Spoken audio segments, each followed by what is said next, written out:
The knock sounded like a death wish. Julian's hand moved before his mind even made the choice.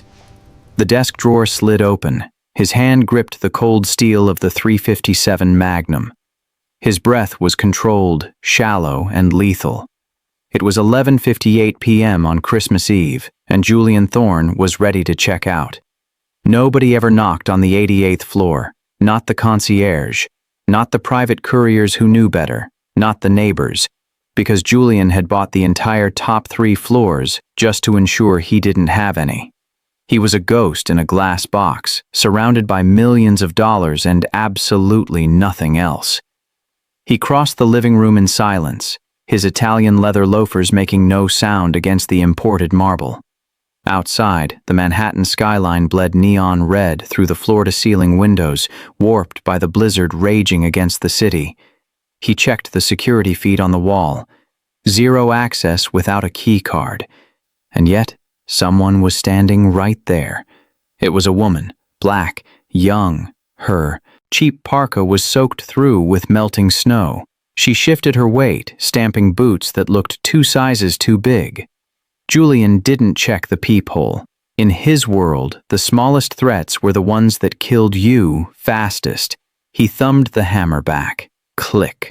The sound was louder than the howling wind outside. He ripped the door open, the Magnum leveled directly at her chest. Most people would scream, but imagine standing there, facing a loaded gun held by a man with nothing to lose. Would you run, or would you stand your ground? Hi, viewers. Kindly tell us where you're watching from and what time it is. Warm welcome to the family. Enjoy the story. Give me one reason, Julian whispered, his voice sounding like gravel. Why I shouldn't pull this trigger right now. The woman didn't scream.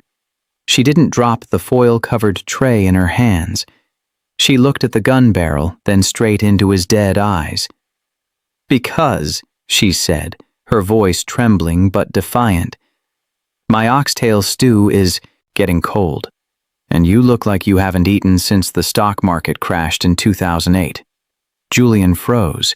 He expected an assassin. He expected the police. He didn't expect the smell of thyme, allspice, and memories to hit him harder than a bullet. He looked at the shivering girl with the warm food and realized for the first time in 20 years, he was the one who was trapped. He let her in. Not out of kindness, but out of sheer paralyzed confusion. Makina walked past him into the penthouse, her wet boots squeaking loudly against the $10,000 marble floors. She didn't look at the original Picasso painting on the wall or the panoramic view of the Empire State Building that usually left guests speechless. She looked straight at the empty glass of scotch trembling on the table. Then her eyes drifted to the single bullet sitting next to it. You have a beautiful home, she said, her voice echoing in the vast, cold space. She didn't mean it. It sounded like an accusation. It's a box, Julian corrected sharply. He slid the gun into the back of his waistband, but he didn't let go of the grip. The cold steel pressed against his spine, a heavy reminder of what he was doing before she interrupted. He closed the door, sealing them both inside. Why are you really here, Makina? She set the tray down on the glass coffee table. She unwrapped the foil with careful, reverent fingers. Beneath it was a plastic container of stew, rice, and peas, and a slice of cornbread that steamed in the freezing air of the apartment. The scent filled the room instantly, warring with the smell of expensive leather and deep despair. I missed the last bus, she lied. Her voice was steady, far too steady for a temp cleaner facing a man who had just pointed a .357 Magnum at her chest. Security locked the staff exit. The elevator brought me here. The elevator requires a code, Julian said, stepping closer, his shadow falling over her. Maybe it was luck. I don't believe in luck, he snapped. Maybe you should start. She looked up at him then. Any other person would have been running for the elevator. Any other person would have seen the hollowness in his eyes, seen the bulge of the gun at his back, and fled for their life. But she stood her ground. Imagine looking at someone who is clearly broken, dangerous and armed, and choosing not to leave because you know they need help more than you need safety. If you were standing in his living room, staring at a man on the edge, would you have the courage to stay? She pushed the plastic container toward him across the glass table. "Eat," she commanded softly. "Eat before you do something you can't undo." Julian stared at the food, then at her. The gun felt heavy in his waistband. He realized then that she wasn't just offering dinner, she was offering a lifeline. But in Julian's experience, lifelines were usually just nooses in disguise. He took a step forward, his hand tightening on the weapon behind his back. "I'm going to ask you one last time," he whispered, the threat hanging in the air like smoke. "Who sent you?" Julian wanted to throw her out. He wanted to return to his chair, his silence, and his final decision to end it all. He physically tightened his grip on the heavy oak door, ready to slam it in her face and seal himself back inside his tomb of glass and marble. But he couldn't move. The smell rising from that cheap plastic container wasn't just food. It was an invasion. It hit him like a physical blow to the chest, stopping his breath. Thyme. Allspice. The sharp, earthy heat of Scotch bonnet peppers. The rich, fatty scent of slow-cooked meat falling off the bone. It was the smell of a kitchen he hadn't stepped foot in for 40 years. It was the smell of poverty, of struggle, and of a love so fierce it hurt to remember. It was the smell he had spent 50 years and billions of dollars trying to scrub off his skin. He stood frozen in the doorway, the freezing wind from the hallway battling the sterile, climate-controlled air of his penthouse. His apartment smelled of nothing, literally nothing. He paid a filtration service $10,000 a month to ensure the air was scrubbed of dust, pollen, and life. He lived in a vacuum, but now this woman had brought the messy, loud, undeniable scent of life right to his doorstep. "I'm not hungry," Julian lied, his voice cracked, betraying him. "You're starving," McKenna corrected him gently. She didn't move to enter, but she didn't step back either. She held the tray like a shield. "I can hear your stomach from here, Mr. Thorne, and I can see your hands shaking." He looked down. She was right. His left hand, the one not hiding the gun behind his back, was trembling. It wasn't fear, it was a biological imperative. His body was betraying his mind. His body wanted to live. His body wanted that stew. Have you ever smelled something that instantly transported you back to a moment you tried to forget? Perfume, a specific meal, the rain on hot asphalt? It's terrifying, isn't it? To realize that no matter how high you build your walls, a simple scent can tear them down in a second. If you've ever felt that sudden ache of a memory you can't escape, you know exactly why Julian was terrified right now. "I'll eat," Julian said, the words tasting like ash in his mouth. "Then you leave." "Deal."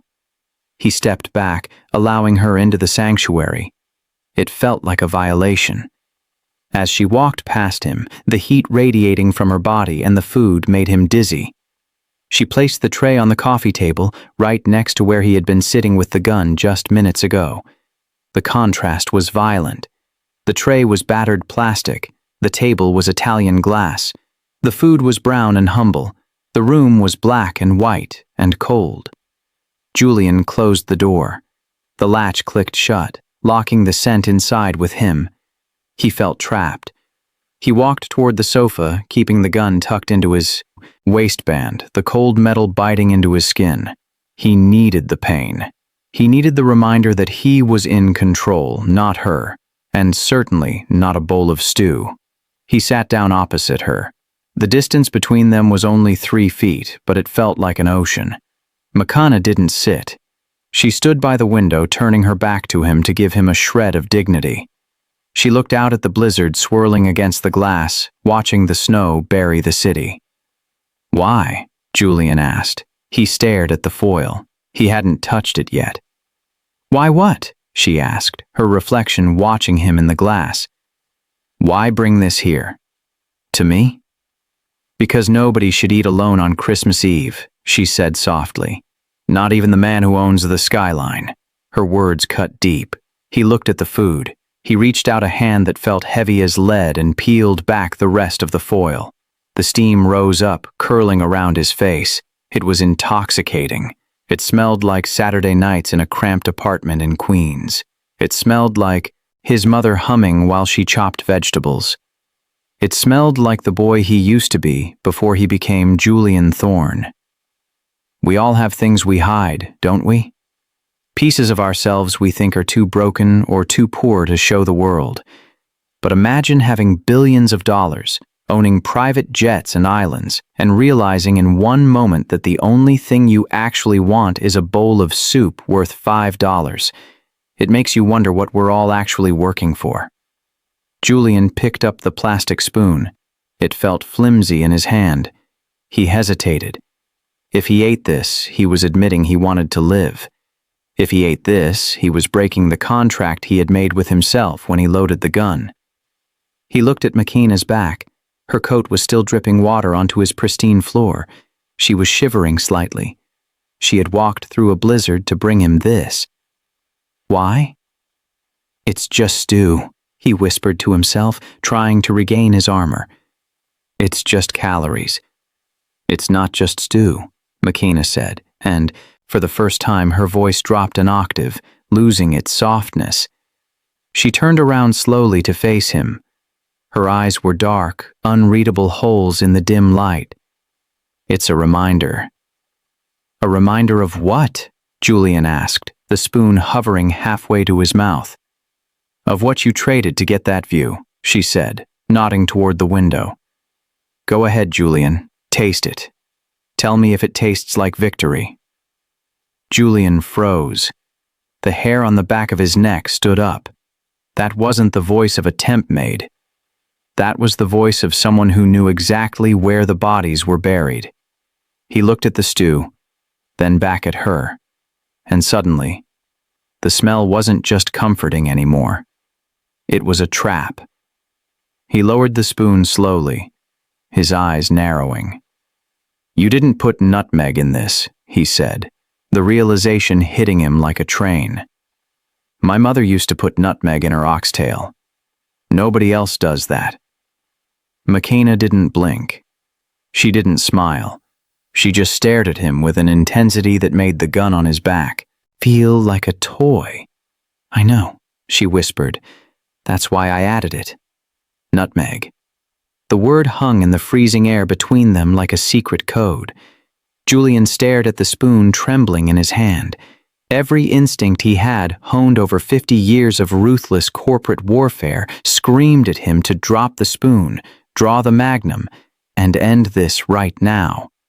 She knew too much. A temp cleaner from the agency shouldn't know the secret ingredient his mother used in a cramped kitchen in Queens 40 years ago, but his body betrayed him. The hunger wasn't just in his stomach, it was in his soul. He lowered the spoon into his mouth. The flavor hit him like a shockwave. It wasn't just the nutmeg. It was the heat of the Scotch bonnet peppers, the tenderness of the beef that melted on his tongue, the way the rich, dark gravy clung to the rice. It was perfect. It tasted exactly like the Friday nights before his father left, before the evictions, before Julian became a name that people whispered in fear. The armor he had worn for decades didn't just crack. It shattered. He didn't take a second polite bite. He devoured it. He ate like a man who hadn't seen food in a decade.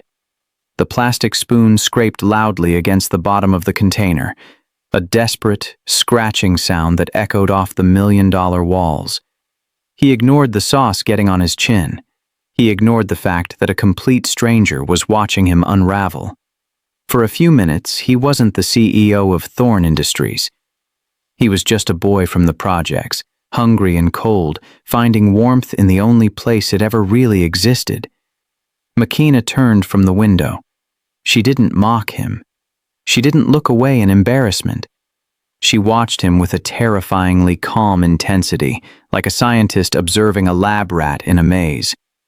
She watched the way he hunched over the bowl, protecting it with his arm. A prison habit or a poverty habit? It's hard to tell the difference sometimes.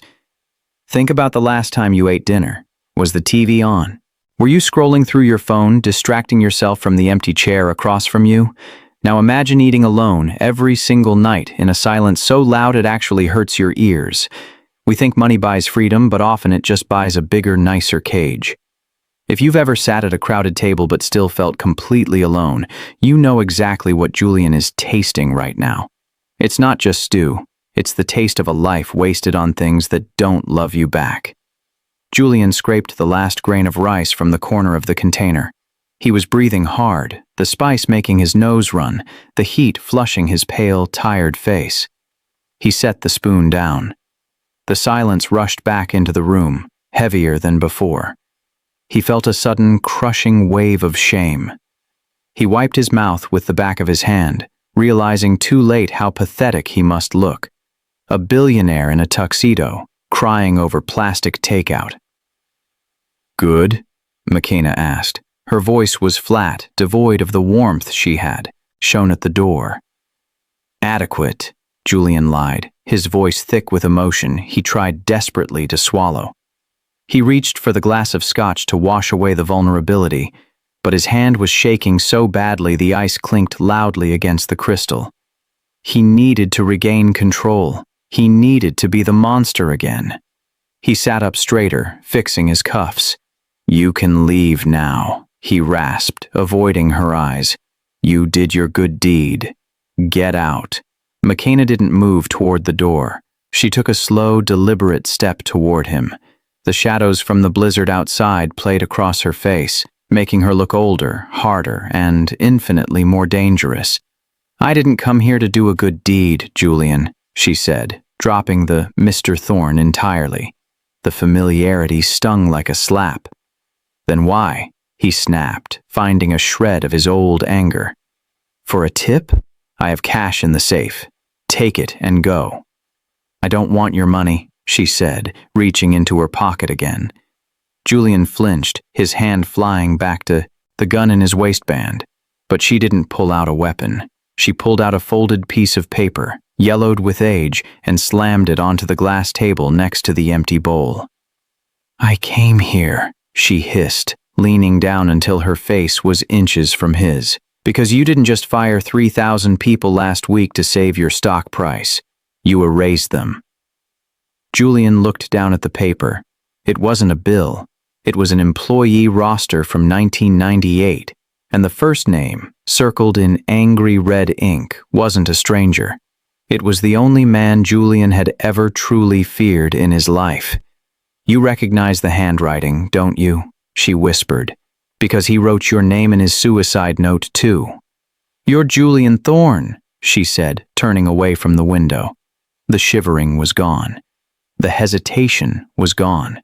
She stood in the center of the room like she owned the deed to the entire building. "You bought Thorne Industries in 1998. You liquidated the Carter housing projects in 2005 to build a data center that sits empty half the year. You evicted 400 families in the middle of winter, Julian, and last week you fired 3,000 people just to make the Q4 stock line go up 2 points. The air in the room shifted instantly. The temperature seemed to drop 10 degrees, sucking the warmth of the stew right out of the air. Julian stared at her, the spoon frozen in his hand. This wasn't small talk. This was an indictment. "Think about that for a second," she continued, her voice sharp as broken glass. 3,000 families waking up to no paycheck just so a graph could turn green. 3,000 fathers coming home to tell their kids Christmas is canceled because a man in a penthouse needed a better bonus. If you were the one signing those termination papers, knowing you were destroying lives, could you sleep at night? Or would you need a bottle of scotch and a loaded gun just to close your eyes? Julian slowly set the spoon down. He reached behind his back, his fingers grazing the grip of the magnum. This wasn't a lost maid. This wasn't a coincidence. This was a calculated strike. The girl in the oversized coat had vanished, and in her place was a predator who had done her homework. "You seem to know a lot about me for a temp cleaner," he said, his voice dropping to a low growl. He unbuttoned his jacket, giving him faster access to the weapon. "Who are you, really?" Makina didn't flinch at the threat in his voice. Her hands were empty, hanging by her sides, but her stance had changed. She wasn't slouching against the cold anymore. She was standing tall, her chin raised, her eyes locking onto his with a terrifying intensity.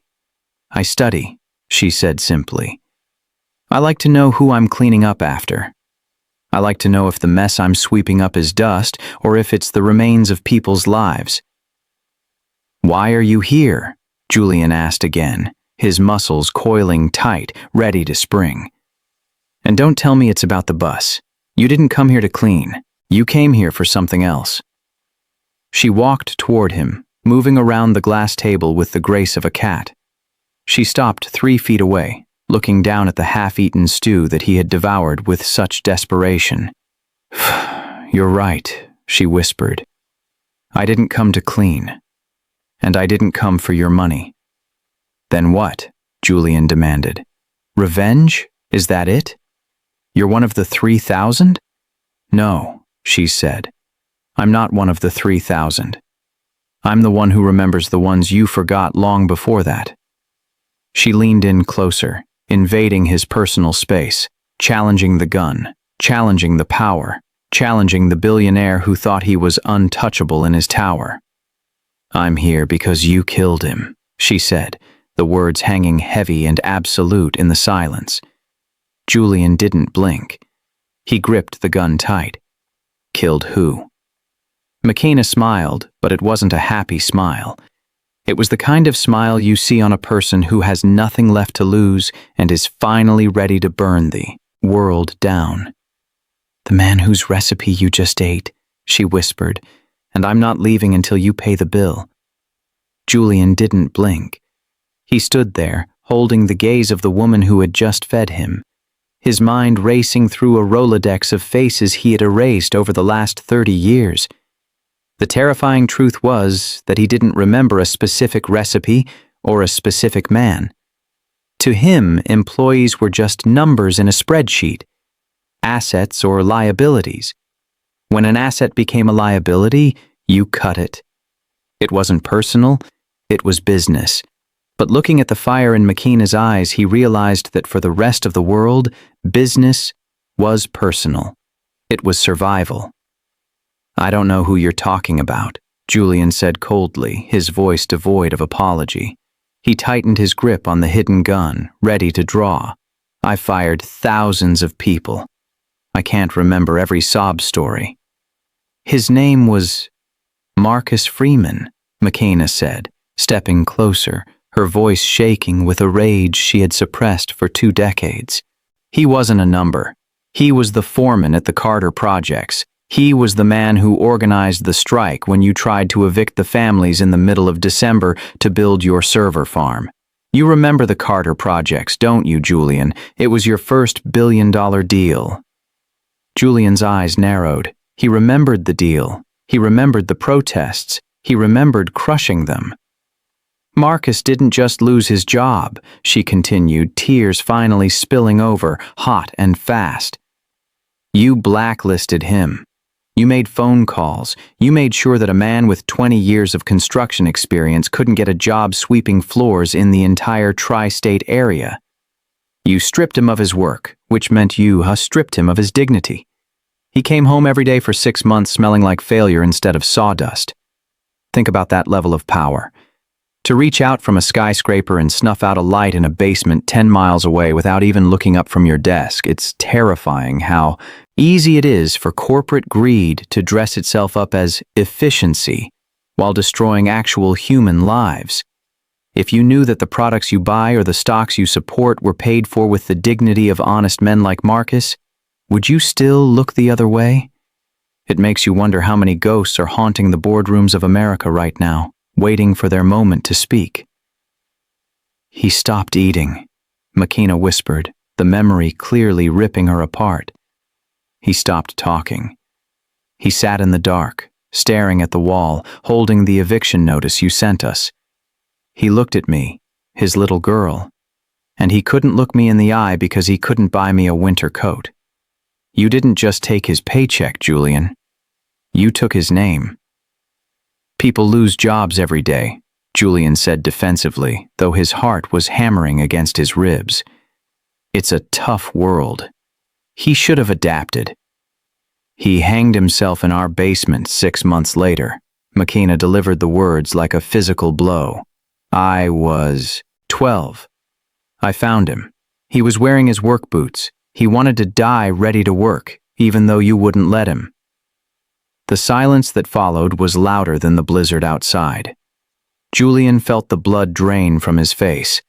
He looked at the empty bowl of stew, the last link to a man he had driven to death. He felt sick. The karma of it was suffocating. She hadn't just brought him dinner. She had brought him his sins, plated and warm. And now? Julian asked, his voice barely a whisper.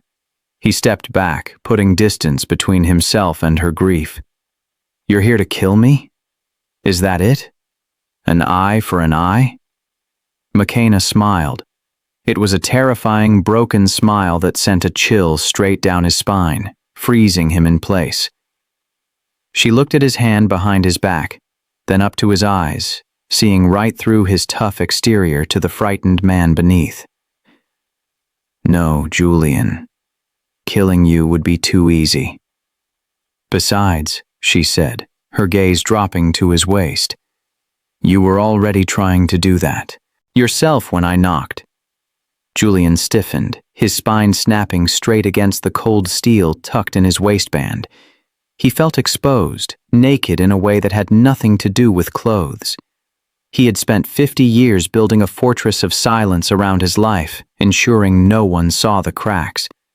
Now, a stranger had walked in and pointed a flashlight directly at his darkest secret. You're hallucinating, Julian scoffed, moving to the wet bar to pour another drink, his hands shaking so badly the crystal decanter rattled against the glass. He needed to turn his back on her. He needed to hide his face. I was cleaning it. It's a collector's item. I wasn't going to use it. Don't lie to me, Julian, McKenna whispered. Her voice wasn't loud, but it cut through the room like a siren. I know the difference between cleaning a gun and preparing to use one. I heard the cylinder spin before I knocked. Whir, click. Julian froze. The ice in his glass didn't clink. The wind outside didn't howl. There was only that sound, echoing in his memory.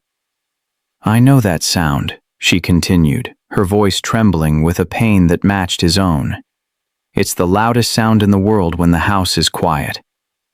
Think about the darkest moment of your life, the moment you thought nobody was watching. Now imagine a stranger describing it to you in perfect detail. It's a violation, but it's also the first time you feel seen. If someone caught you at your lowest point, would you deny it like Julian, or would you finally admit the truth? Sometimes silence hurts more than words. Share this if you agree. My father made that sound, McKenna said, tears streaming down her face now, hot and fast. 2 nights before he died, I came downstairs for water. He was sitting at the kitchen table in the dark, just like you. He was holding his old service revolver, just like you.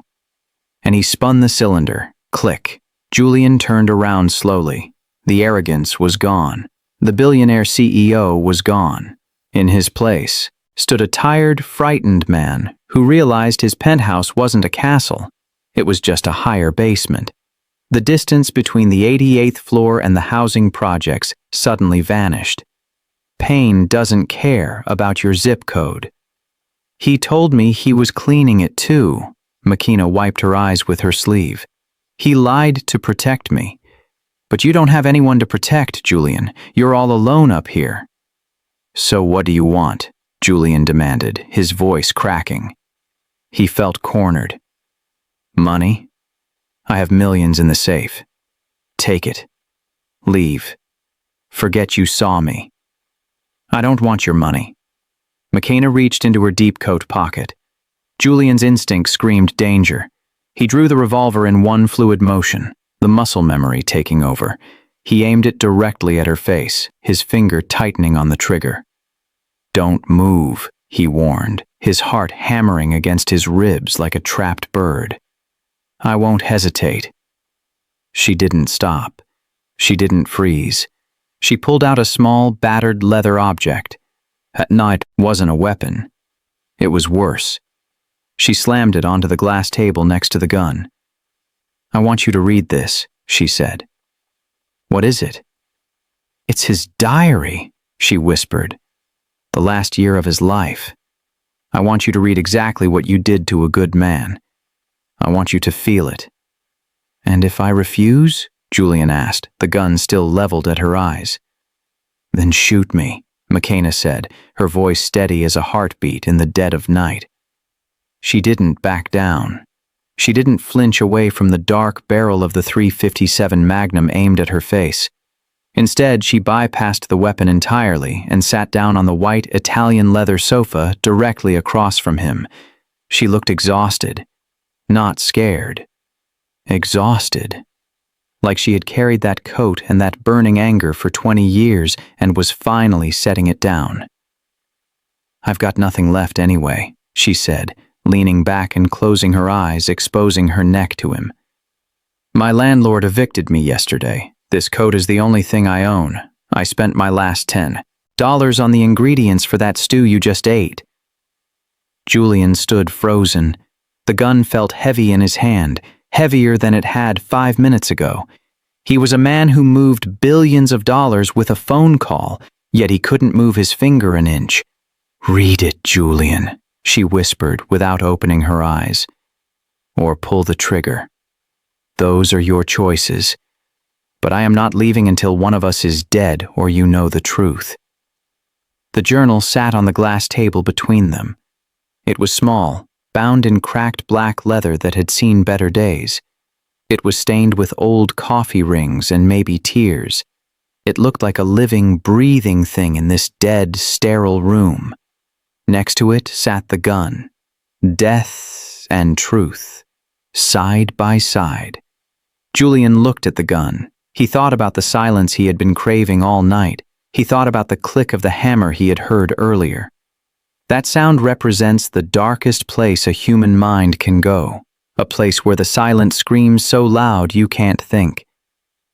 If you have ever felt that kind of crushing weight, or if you know someone who is fighting that battle in silence right now, you know that sometimes the bravest thing you can do is just stay alive for one more minute. Don't just scroll past this feeling. Someone needs to hear that they matter today. He felt trapped. For 50 years, Julian Thorne had been the master of his universe. He controlled the markets. He controlled the board. He controlled the city. But now, a homeless girl with a diary had taken control of the room. She had stripped him of his power simply by not caring if she lived or died. He looked at McKenna. She was waiting for him to decide her fate, or his own. Curiosity is a powerful drug. It is stronger than despair. It is stronger than fear. And right now, Julian needed to know why a man he destroyed had written his name down. Julian slowly lowered the hammer of the gun. Click. A safe click this time. He set the weapon down on the table, pushing it far away from his hand. He reached out and picked up the journal. The leather felt warm, like it was still holding on to the heat of the man who wrote it. His hands shook as he touched the paper. He opened the first page. For the next hour, the only sound in the penthouse was the turning of brittle pages and the wind howling against the reinforced glass. Julian sat hunched over the coffee table, the gun pushed to the side, reading the handwriting of a ghost.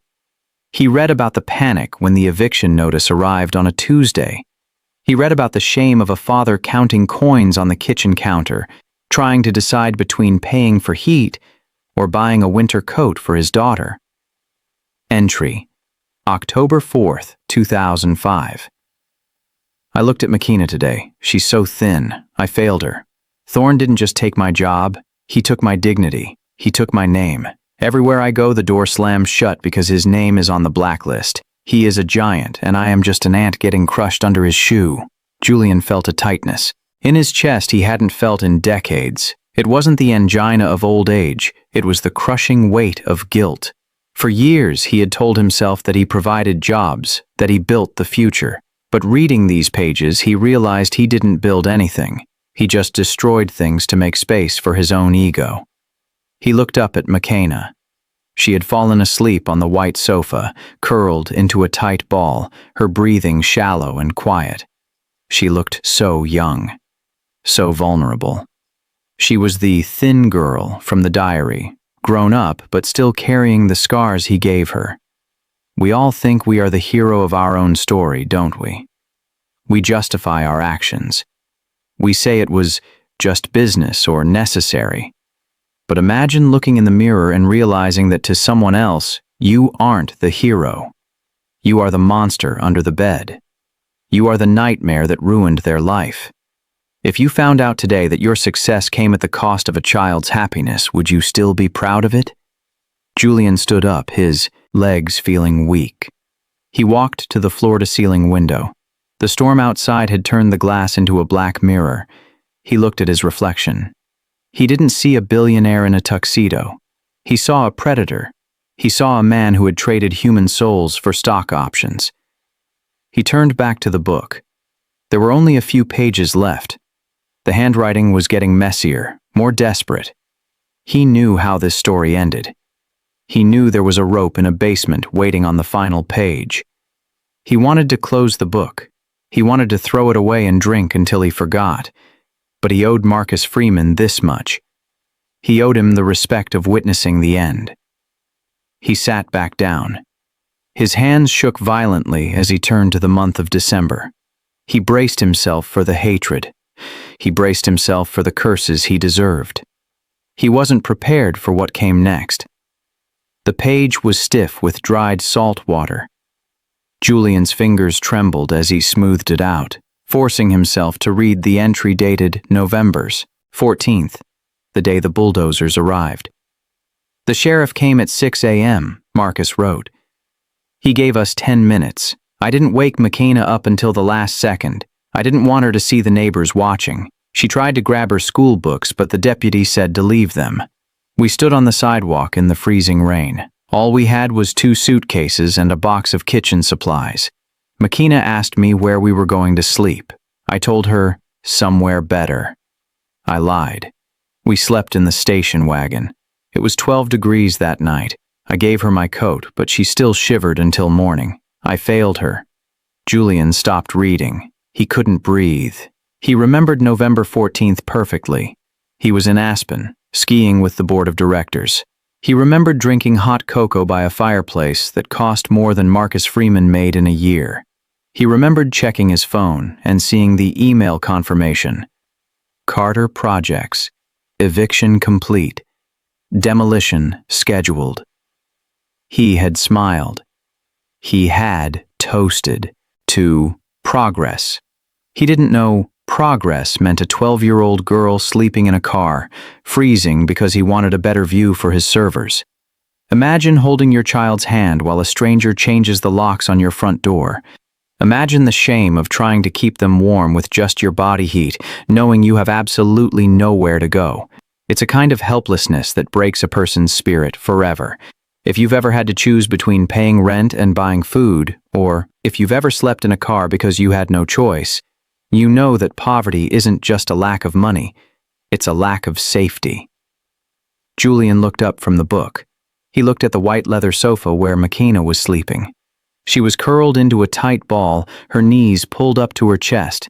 She was wearing that cheap, oversized parka inside his heated penthouse. Suddenly, it made sense.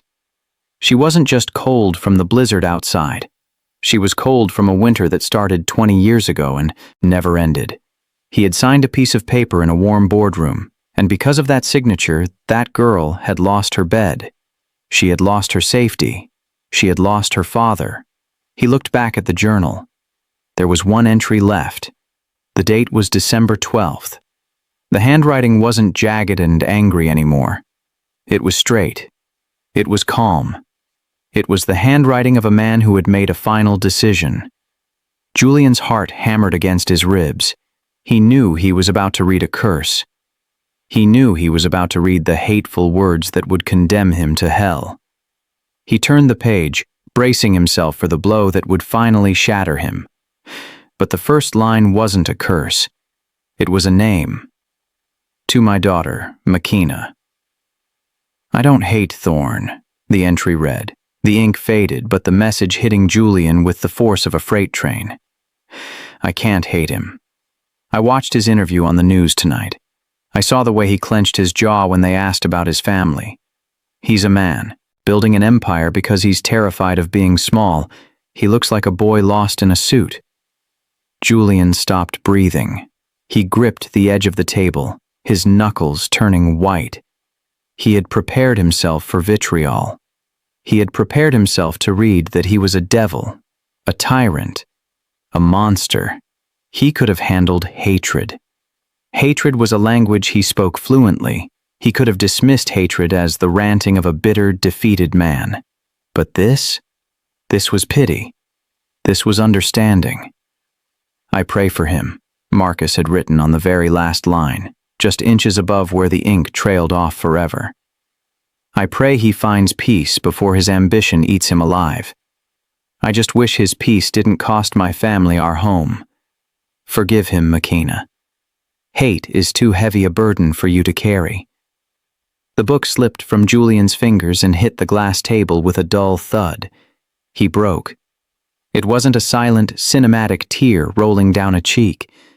It was an ugly, gasping sob that ripped its way out of his chest. He doubled over, burying his face in his hands, his shoulders shaking violently. For 50 years he had worn his ruthlessness like armor. He told himself he was stronger than the people he crushed. But Marcus Freeman, a man who died with nothing in a freezing basement, had seen right through him. Marcus had seen the scared little boy hiding behind the billions. Have you ever prepared yourself for a fight, only to be met with kindness? It destroys you, doesn't it? Anger makes you feel powerful, but forgiveness strips you naked. It forces you to look at yourself without any defenses. If you've ever been forgiven when you knew you didn't deserve it, you know it hurts far more than punishment ever could. Julian looked up through his blurred vision at Makina. She was still asleep on the sofa, breathing softly under the cashmere blanket. She had brought this book into the lion's den. She hadn't come to shoot him. She hadn't come to scream. She had come to deliver her father's final message. I forgive you. And that forgiveness burned worse than any bullet. He stood up, his legs feeling unsteady, like he was learning to walk for the first time. He wiped his face with his tuxedo sleeve, not caring about the snot or the tears. He couldn't fix the past. He couldn't go back to 2005 and stop the eviction. He couldn't cut the rope in the basement, but he could fix tonight. He walked over to his mahogany desk, the one where he signed the orders that destroyed lives. He yanked open the top drawer, tossing aside gold pens and stock certificates until his frantic hands found what he was looking for. He grabbed a thick legal document and a pen. He wrote quickly, his signature messy and desperate, pressing so hard the tip of the pen nearly tore the paper. He turned back to the sleeping girl. He wasn't going to die tonight. And neither was she. Makina, he said, his voice raspy and broken. He reached out and shook her shoulder hard. Wake up. Wake up. The command wasn't a whisper. It was a desperate plea. Makina jerked awake on the white leather sofa, her heart pounding. She scrambled backward, clutching the cashmere blanket to her chest, expecting to see police officers, security guards, or the barrel of that .357 Magnum. Instead, she saw Julian Thorne standing over her, looking like a man who had just run a marathon in a blizzard. His tuxedo shirt was unbuttoned, his hair was wild, and his eyes were red-rimmed and frantic. He shoved a piece of paper at her chest. Take it. Makina stared at him, bewildered. The sleep was still heavy in her eyes. What? Is this an eviction notice? Are you throwing me out? Just take it, Julian shouted, his voice cracking. He wasn't angry, he was terrified. He thrust the paper into her hands with such force it crinkled. McKenna looked down. Her hands were shaking as she smoothed out the document. It was heavy, expensive legal bond paper. The ink on the signature line was still wet, smudged slightly, where Julian's thumb had pressed down. She read the first line. Then she read it again. Deed of transfer. This is the deed to the building on 4th Street, she whispered, looking up at him. The complex. The one you're demolishing next month. Not anymore, Julian said, pacing the room like a caged animal. I'm not demolishing it. I'm giving it to you. McKenna stood up slowly, the blanket falling to the floor. What are you talking about? It has 40 units. Julian spoke fast, words tumbling out of him as if speed could outrun his guilt. It generates $40,000 a month in rent. It's mortgage-free. It's yours. I just signed it over. You own it. Right now. Tonight. I don't understand. What is there to understand? He snapped, grabbing her shoulders. You own the building, McKenna. You can live in the penthouse. You can let the tenants live there for free. You can burn it to the ground. I don't care. It's yours. Have you ever tried to fix a mistake that was too big? For words. We often think that sorry is enough, but sometimes the hole we dug is so deep that only a massive, life-altering sacrifice can fill it. Julian isn't just giving her a building, he's trying to buy back his soul. Do you think you can buy forgiveness? Or are some things simply not for sale?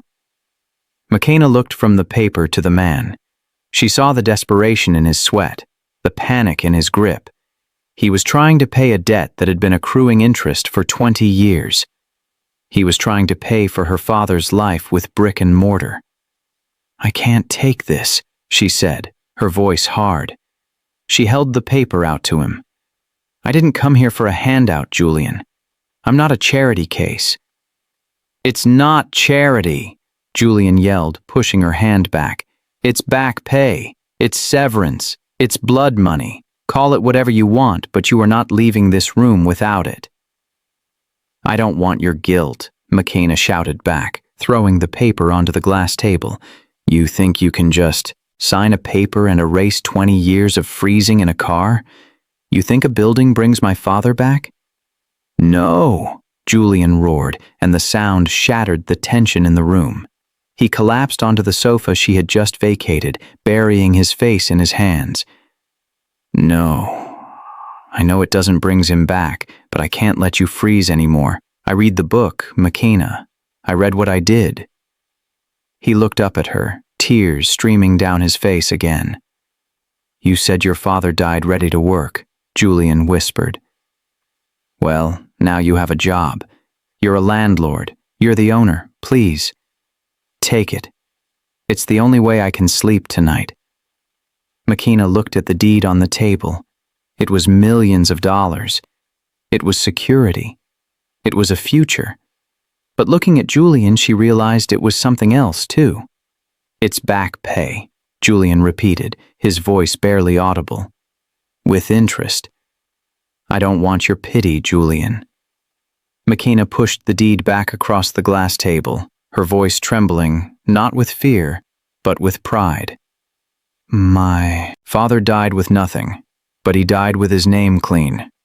I'm not going to build my life on your guilty conscience. Julian looked at the paper, then at her. He realized that for 20 years, he had solved every problem with a checkbook. But this woman wasn't a problem to be solved. She was a mirror showing him exactly who he had become. He couldn't buy her silence, and he couldn't buy her forgiveness. He had to earn it. It's not pity, Julian said, his voice raw. He picked up the deed again, his hands shaking. It's a correction. When I fired your father, I stole 20 years of his potential. I stole the house he would have bought. I stole the college tuition he would have saved. This building? It's not a gift. It's a debt repayment. It's what I owe him. He stepped closer, holding the paper out like a peace offering. Please, McKenna, he whispered, his eyes pleading. If I don't do this, I'm just the man who pulled the trigger. Let me be the man who tried to fix it. Everyone deserves a chance to rewrite their ending, don't they? If you believe that even broken people deserve a second chance to make things right, hit that like button right now. It shows you believe in redemption. McKenna looked at his hand. She saw the desperation there. She realized that saving her was the only way he could save himself. She wasn't just taking a building, she was granting him permission to live with himself. Slowly, she reached out. Her rough, cold fingers brushed against his manicured hand. She took the paper. "For Marcus," she said softly. "For Marcus," Julian echoed. She folded the document carefully and placed it inside her coat pocket, right next to her heart. The tension in the room broke, replaced by a strange, heavy silence. The transaction was done. The debt was acknowledged. She buttoned her coat. The transformation was instant. She wasn't the accuser anymore, and she wasn't the victim. She was just a woman standing in a penthouse that felt a little less cold than it had an hour ago. "I should go," she said, pulling her collar up. "I have a building to inspect, and you look like you need sleep." "I'll have my driver take you," Julian offered immediately, reaching for his phone. "No," she said, stopping him with a raised hand. "I want to walk. The storm is over. I want to see the city." She walked to the massive oak door, her boots making a soft thud on the floor. She grabbed the handle, ready to leave him alone in his tower. But then she stopped. She didn't turn around. She just stood there, her hand gripping the brass latch. "Julian?" "Yes?" "The stew," she said, her voice dropping to a whisper that barely carried across the room.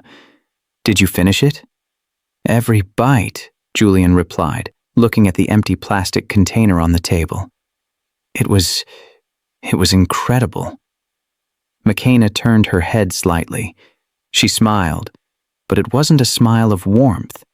It was a smile of finality, a smile that hid a secret darker than the night outside. "Good," she whispered. She opened the door and walked out, leaving Julian alone in the silence. The heavy door clicked shut, sealing him in. He didn't know it yet, but that click was the sound of the timer hitting 0. The heavy oak door clicked shut, and for the first time in 50 years, the silence inside the penthouse didn't feel like a tomb. It felt like a sanctuary. Julian stood there for a long moment, staring at the brass lock, listening to the fading sound of McKenna's boots walking toward the elevator. He let out a breath he felt like he had been holding since 1998. The air in his lungs felt cleaner, lighter, as if the transaction he just made had actually purchased him a new soul. He turned around and looked at his reflection in the dark window. He didn't see the monster anymore. He saw a man who had made a mistake, yes, but a man who had fixed it. He had given away a fortune tonight, millions in real estate, and yet he felt richer than he ever had when, checking his bank accounts, he touched his chest right where his heart was beating a steady, calm rhythm. He was alive. He hadn't pulled the trigger. He had chosen life. Do you think one good deed is enough to wipe away a lifetime of bad choices? It's a heavy question. We like to think that redemption is a journey, but sometimes it feels like a single moment of clarity. If you believe people can change in a single night, let me know in the comments. I want to know if you're rooting for Julian right now. He walked back to the glass coffee table to clear away the debris of the night. He picked up the empty plastic container, the remnants of the oxtail stew smeared on the sides. He brought it to his nose and inhaled deeply, savoring the spicy, earthy scent one last time. It smelled like forgiveness. He smiled, a genuine, tired smile, and turned toward the kitchen to throw it away. That was when the itch started. It began as a small tickle in the back of his throat, the kind you get when you swallow a stray flake of pepper. Julian coughed, a polite, clearing his throat sound. He swallowed, expecting it to go away. It didn't go away. It got sharper. He took another step, and suddenly, the tickle turned into a claw. It felt like invisible fingernails were dragging down the inside of his windpipe. He dropped the plastic container. It hit the marble floor with a hollow clatter that echoed too loudly in the room. Julian reached for his neck, his fingers digging into his tuxedo collar. His tie felt too tight. Way too tight. He yanked at the silk knot, loosening it frantically, but the pressure didn't stop. It wasn't the tie. It was his throat. A sudden wave of heat, violent and scorching, rushed from his stomach up to his face. His skin felt like it had been doused in gasoline and lit on match. His ears started to ring, a high-pitched whine that drowned out the hum of the refrigerator. He stumbled toward the wet bar. Water. He needed water. His tongue felt thick, heavy, like it was swelling to twice its size in his mouth. He tried to call out to say, "Help," but all that came out was a wet, strangled wheeze. Imagine your own body turning against you in seconds. Imagine the air, the one thing you need to survive, suddenly becoming impossible to get. It's the ultimate betrayal. Panic is a terrifying thing because it strips away all your logic.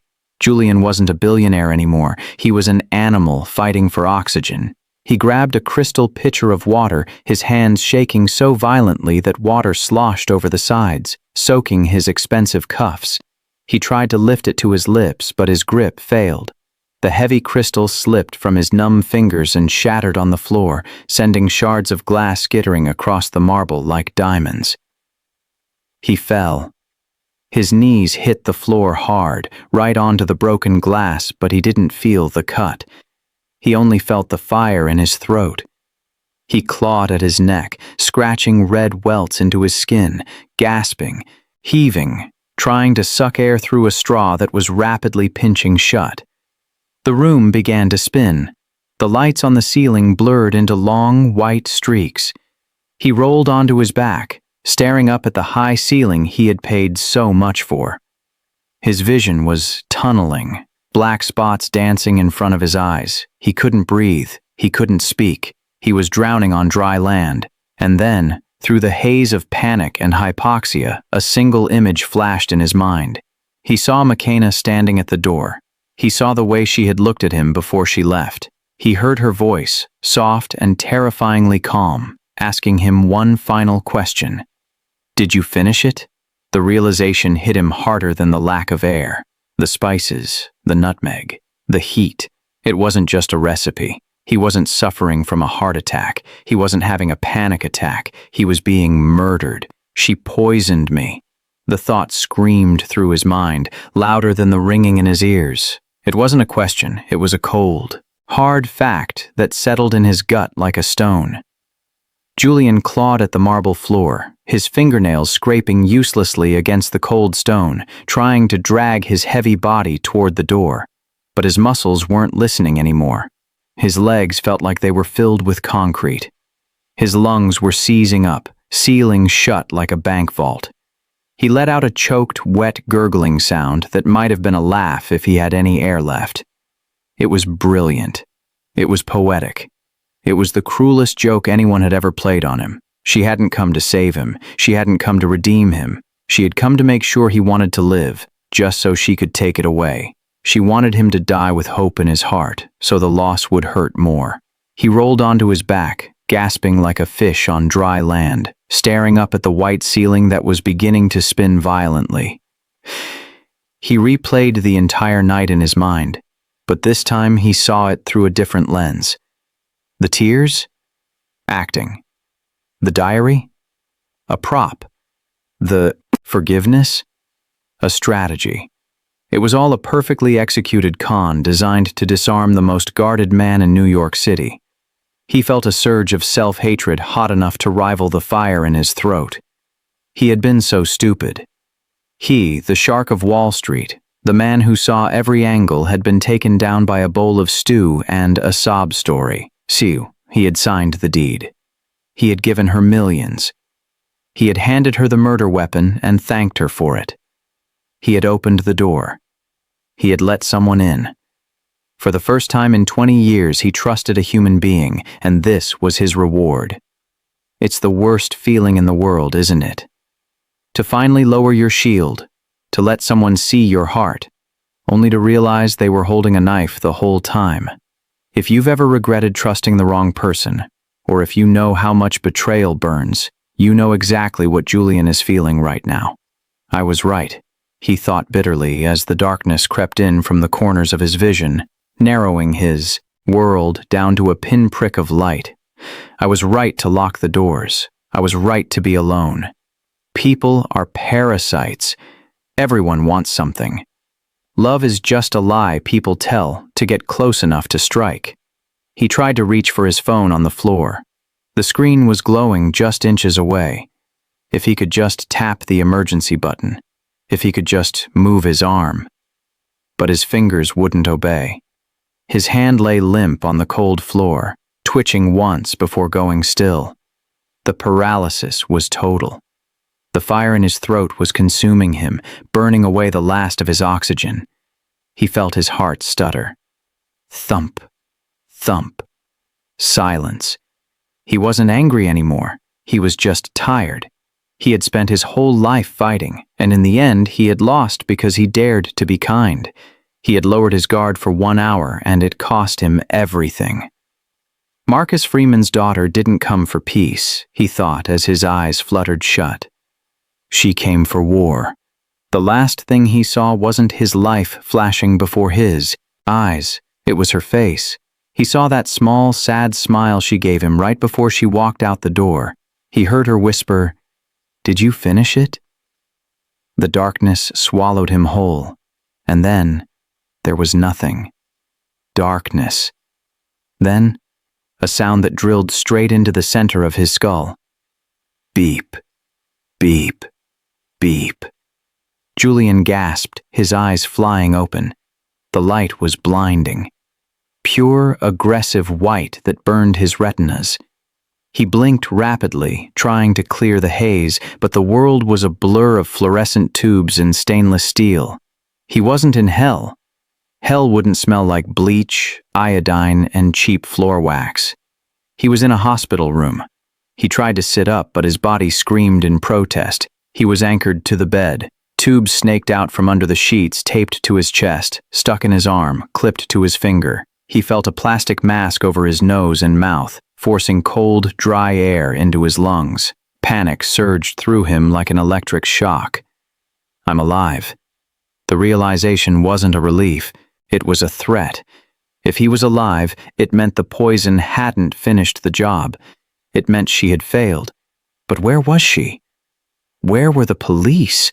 He yanked at the IV line in his arm, ignoring the sharp sting of the needle. He needed to leave. He needed to get to his security team. He was exposed here, vulnerable. Anyone could walk in. She could come back to finish what she started. He imagined the headlines. Billionaire CEO found dead in hospital bed. It would be so easy. A pinched tube, an air bubble in the IV. Have you ever woken up in a strange place, completely disoriented, with your heart hammering against your ribs? That split second where you don't know if you're safe or in danger is primal terror. Imagine being unable to move, trapped in a bed, wondering if the next person who walks through the door is there to save you or silence you. If you've ever felt helpless in a hospital, you know exactly how small Julian feels right now. "Nurse!" he tried to shout, but his voice was a ruined wreck. It came out as a pathetic, strangled croak. His throat felt raw, swollen, and bruised, like he had swallowed broken glass. He looked around wildly. The room was freezing, sterile, and terrifyingly empty. It was a different kind of cold than his penthouse. His apartment was cold because he chose it. This room was cold because nobody cared if he lived or died. He was just a patient number on a wristband. "Mr. Thorne, please lie down." The voice didn't come from the intercom. It didn't come from a nurse in the hallway. It came from the corner of the room, deep in the shadows where the light didn't reach.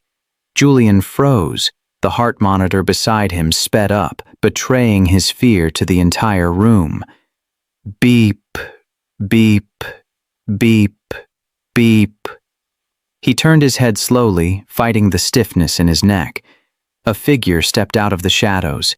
She wasn't wearing medical scrubs. She wasn't wearing a police uniform. She was wearing a cheap, oversized parka that was still damp from the snow. "You—" Julian gasped, his eyes widening in horror as he pressed himself back against the pillows. "You came back." "I never left," she said. She walked toward the bed. Julian tried to scramble away, but the rails locked him in. She reached into her pocket. Julian flinched, his breath hitching. He expected a weapon. He expected the final blow. "She's going to finish it," he thought, squeezing his eyes shut. "Right here. Right now." "Calm down, Julian," she whispered, standing directly over him. "Or you'll set off the alarms." "I didn't poison you, Julian." Her words were soft, but they hit him with the force of a physical blow.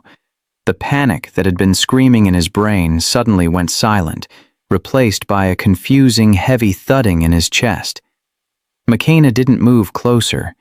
She just stood by the bed, her hands deep in the pockets of that cheap, oversized parka, looking at him not with malice, but with a strange mixture of pity and exhaustion.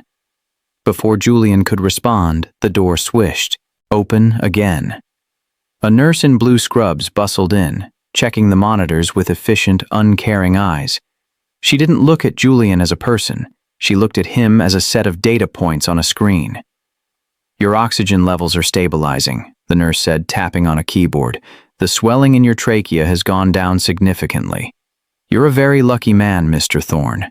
Severe anaphylaxis isn't a joke. If she hadn't called 911 when she did, you wouldn't have made it to the elevator."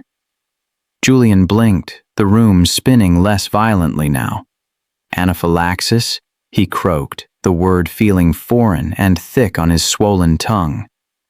"Scotch bonnet peppers," McKenna explained quietly from the foot of the bed. "My grandmother's secret ingredient. It gives the stew its heat. Apparently, your billionaire immune system can't handle real spice. You had an allergic reaction, Julian. I didn't try to kill you. I just tried to feed you." Julian fell back against the pillows, closing his eyes.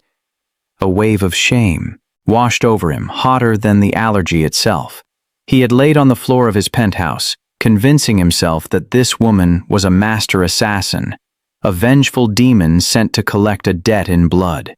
He had constructed an entire narrative of betrayal in his final moments, but the truth was mundane, embarrassing, and painfully human. He wasn't a victim of murder. He was a victim of a pepper. "I thought," Julian started, then stopped. He couldn't even say it. It sounded too stupid now. "I know what you thought," McKenna said. "I saw the look in your eyes before you passed out. You thought I was enjoying it." The nurse finished her check and walked out, leaving them alone in the sterile silence again. Julian looked at McKenna. She looked tired. There were dark circles under her eyes that hadn't been there an hour ago. She was still wearing her coat, which meant she hadn't settled in. She had been waiting, standing guard. "You stayed," Julian whispered, the realization slowly dawning on him. "I stayed." "Why?" he asked, his voice cracking. "You have the deed in your pocket. You own the building. You got what you came for. I was dying on the floor. You could have walked out. You could have let nature take its course. Nobody would have blamed you." McKenna looked down at her hands. "I didn't stay for the building, Julian. And I didn't stay for you, the billionaire. I stayed because I saw a man scared to die alone. And nobody deserves that." She took a step closer to the bed, her eyes locking onto his. "I rode in the ambulance with you," she said. "I held your hand while the paramedics worked on you. You were squeezing my fingers so hard I thought you'd break them. You didn't want to let go." Julian looked at his hand.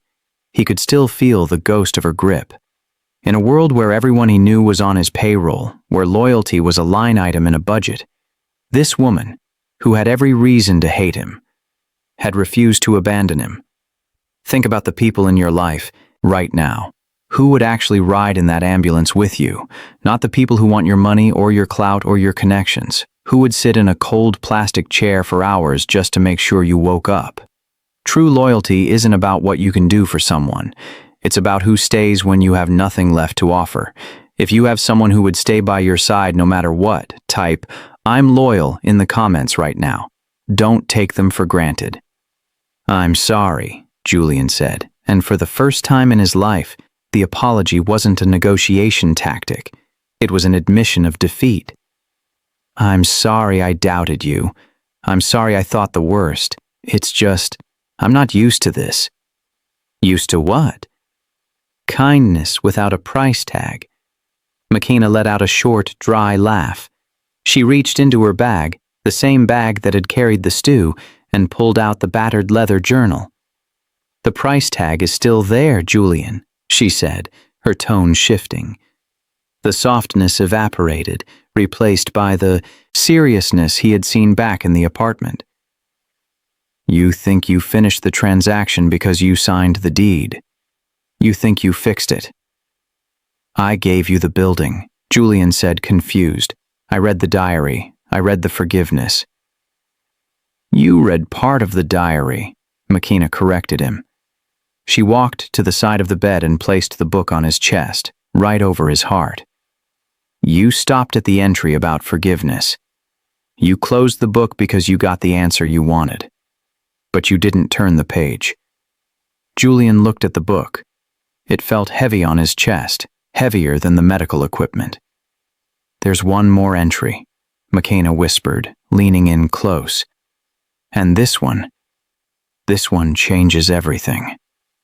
"Read it," McKenna commanded, her voice soft but leaving absolutely no room for argument. Julian looked at the battered leather book resting on his hospital gown. It felt heavier than lead. He tried to push it away with his weak hand. "I read it, McKenna," he argued, his voice raspy. "I know he forgave me. I don't need to read it again. I can't handle any more tonight."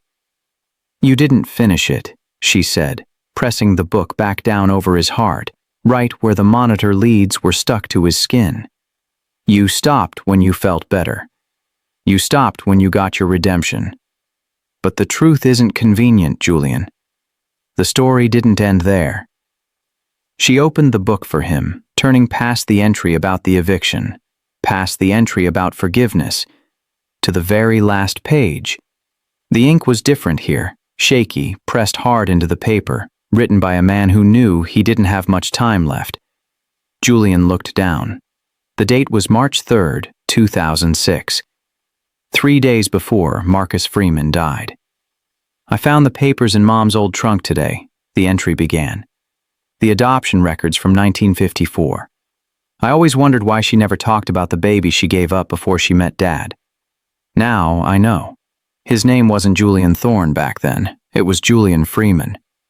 The room went silent. The beeping of the heart monitor seemed to stop, or maybe Julian's heart had stopped. The air in the room vanished. He read the words again, but they swam before his eyes, rearranging the entire history of his life in a single second. "He's not just a stranger," Marcus had written. "He's my half-brother. Same mother. Different lives. I can't hate him. He's my blood. I just hope one day he learns that family is worth more than a skyline." Julian stopped breathing. He looked up at McKenna, his eyes wide with a terror that had nothing to do with death. He looked at her face, really looked at her, and suddenly the pieces slammed into place. The shape of her eyes, the stubborn set of her jaw. It wasn't just a resemblance. It was a mirror. Family secrets have a way of coming out when we least expect them, don't they? Imagine spending 50 years building a fortress to keep people out because you thought you were alone in the universe, only to find out the family you craved was right there, living in the shadow of your own success. If you've ever discovered a secret that changed how you see your own history, you know the vertigo Julian is feeling right now. He was my brother," Julian whispered, the words tearing out of his throat like jagged glass. "I killed my own brother?" Half-brother, McKenna corrected, tears finally sliding down her face, hot and fast. I didn't know until I found the papers last week in the attic. That's why I came, Julian. I didn't come to the penthouse to kill you. And I didn't come just to save you. She reached out and took his hand, her grip tight, desperate and warm. It was the grip of someone holding onto a cliff edge. I came, she whispered, squeezing his hand until his knuckles turned white, because I didn't want to be the last one left. I came to meet my family. Family. The word felt like it didn't belong in his mouth. It tasted like ash and hope at the same time. Julian Thorne, the man who had built walls of gold to keep the world out, finally felt the foundation crumble. He looked at the woman sitting on his hospital bed, this stranger who had fed him, saved him, and stayed with him, and saw his own eyes reflected in hers. He saw the brother he never knew, the brother he had destroyed, staring back at him with forgiveness. He squeezed her hand. He didn't just hold it. He clung to it like a drowning man clinging to a raft in the middle of a storm. He felt the pulse in her wrist. It was strong. It was real. It was the only thing tethering him to the earth. Think about the people who anchor you, the ones who pick up the phone at 3 a.m., the ones who show up when everyone else leaves. We often take family for granted, but in moments like this, you realize that connection is the only wealth that actually matters. If you have someone in your life who would hold your hand through the darkest night, type family is everything in the comments right now. Don't let them go. I almost missed this, Julian wept, his voice cracking under 50 years of silence. Tears streamed down his face, soaking the sterile hospital pillow. I almost pulled the trigger. I would have died never knowing you existed. I would have died thinking I was alone. But you didn't, McKenna whispered, her own tears falling onto their joined hands. She reached out with her other hand and brushed a stray lock of gray hair from his forehead. It was a gesture of such tenderness that Julian felt his heart physically ache. You opened the door, Julian. You chose to let the world in. I'm sorry, he gasped, the guilt of the past rushing up to meet him. I'm so sorry. For Marcus. For the eviction. For everything. I know, she said softly. He knew too. And he forgave you a long time ago. Now you have to forgive yourself. She squeezed his hand back, a silent promise that the war was over. You're not alone anymore, she said, her voice firm and final. You have a niece. You have a family. And we have a lot of work to do. Julian looked at her, really looked at her, and for the first time he didn't see a threat or a victim. He saw the future. Thank you, he whispered. McKenna. She smiled, and this time it reached her eyes. You can call me McKenna, she said, but only if I can call you Uncle Julian. The name hit him harder than the heart attack. Uncle Julian. It was a title he hadn't earned, a title he didn't deserve, but a title he would spend the rest of his life trying to live up to. He nodded, unable to speak. The monitor beside him beeped a steady, calm rhythm. Beep, beep, beep. It wasn't the sound of a countdown anymore.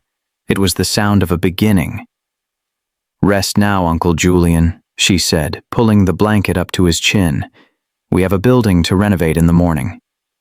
He closed his eyes, and for the first time in his life, the darkness wasn't scary. But as he drifted off, he didn't know that the biggest surprise wasn't the past. It was what McKenna had planned for the future. The penthouse didn't smell like bleach and expensive leather anymore. It smelled like roasted chicken, sage, and the sweet, dusty scent of construction blueprints spread across the dining table. 6 months had passed since the blizzard, and the silence that used to haunt the 88th floor had been replaced by the sound of life. The 357 Magnum was gone, locked in a safe deposit box 10 miles away. In its place on the mantel stood a framed photograph of a man in a hard hat, Marcus Freeman, smiling next to a 12-year-old girl with braids. Julian sat at the table, wearing a soft cashmere sweater instead of a tuxedo. He wasn't checking the Asian markets on his phone. He was arguing with a contractor on speakerphone about the color of the playground equipment for the new Freeman Community Center. "Yellow," Julian said firmly, grinning. "It has to be bright yellow. Like the sun." The elevator chimed, cutting off the contractor's reply. McKenna walked in, tossing her keys into a ceramic bowl. She looked different. The weight of the world was gone from her shoulders. She wore a tailored blazer and confidence that filled the room. "Soup's on," she announced, carrying 2 steaming bowls from the kitchen she had completely remodeled. "And before you ask, no peppers, no nutmeg, just chicken, noodles, and safety." Julian laughed, a sound that still felt new in his chest. "Safe. Boring. Bland. I love it." He took a spoonful. It was warm, simple, and perfect. He looked at his niece across the table. She was scrolling through tenant applications for the building he had given her, her face lit up with purpose. He realized then that for 50 years he had been the poorest man in New York City. He had billions in the bank, but he had been bankrupt in everything that mattered. Now, eating $5 soup with the only family he had left, he finally felt rich. We often think we are buried in darkness, crushed by the weight of our mistakes or our loneliness, but usually we are just planted. Julian thought his life was over that Christmas Eve. He thought he was in a grave, but he was just waiting for the right knock to begin growing. If this story touched your heart, don't just keep it to yourself. Someone on your timeline needs to hear that it's never too late to open the door. Someone needs to know that broken pieces can still make a beautiful picture. Share this video right now. Be the knock on someone else's door today. "Uncle Julian?" McKenna asked, looking up from her phone. "You're staring." "Just thinking," he smiled, "about how lucky I am." "Well, don't get too comfortable," she teased. "We have the grand opening tomorrow. The press is going to be there. They want to know why the ruthless wolf of Wall Street suddenly grew a heart." "Let them ask," Julian said, reaching for his water. "I have nothing to hide anymore." Just then, his personal phone buzzed on the table. It wasn't a text, it was a call from a number that simply said, "Unknown." Julian frowned. Only 5 people had this number. He picked it up. "Thorne," he answered casually. The line was silent for a moment. Then, a voice came through, a voice distorted, low, and terrifyingly familiar. "You think you bought your redemption with a building, Julian?" The voice hissed, sounding like grinding metal. "You think because you found your brother's brat, the past is buried?" Julian's blood turned to ice. He dropped the spoon. It clattered loudly into the bowl, splashing soup onto the blueprints. "Who is this?" Julian demanded, standing up, his eyes darting to the window, searching for a threat in the skyline. "Marcus Freeman wasn't the only loose end you left in 1998, the voice laughed darkly. "Enjoy your soup, Julian. Look out the window. Smile for the camera." Julian spun toward the glass. A red laser dot appeared on McKenna's forehead. "Get down!" Julian screamed, lunging across the table.